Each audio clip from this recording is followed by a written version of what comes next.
که هیچ کدومتون نمیزنه. تو درگیریاتون ببین، تو درگیری پخت کردن و راحت کلیش کردن. از اینجا تو خوری زهر بزن.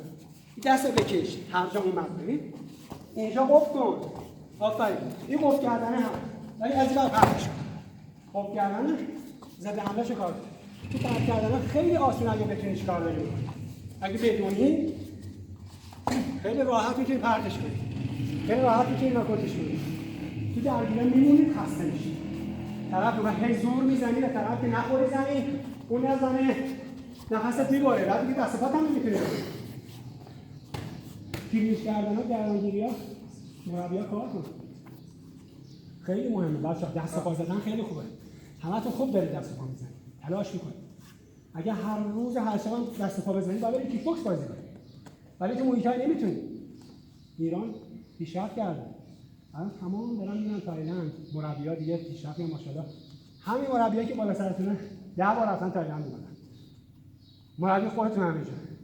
از نزدیک دیدن تکنیک‌ها رو ازشون بگیرید، خوب تمرین کنید. اگر اینا رو بلد نباشی فایده نداره. ناامیدتون نمی‌کنم، اما خیلی خوبی دا. خیلی از ضعف دارن. خیلی یعنی که میان تو مسابقات ضعف دارن. ولی اگر شما با این قدرتی که دارید، قدرت بدنی و استعدادی که دارید، این تکنیک‌ها رو خوب کار کنید، تایلندی‌ها هم حریفتون نیستن. به خدا قسم نیستن. ژنی که شما دارید 4 ماه وقتی داره، هیچ جا نداره. من خودم امتحان کردم. الان 43 سالمه. دونه اگه گنده ترم دارید بیا من ساخت میکنم. بیا هر جون داره ضربه داره بزن تو بدن. شما همتون اوکیید عالی.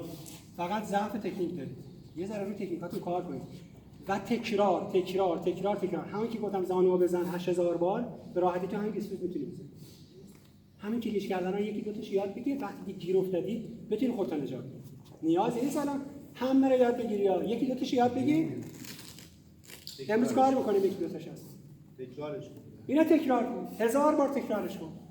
1000 بار تکرارش کن تو بازی میزنی. هر کی بیاد جلو قهرمان ملی هم بیاد درگیر بشه بهش میزنی. میشه شگرد. اوکی؟ شگرد شما ندارید که شما یه شگرد واسه خود انتخاب کنید. 2 به 2 وایسن. آره. سلام می‌کنید.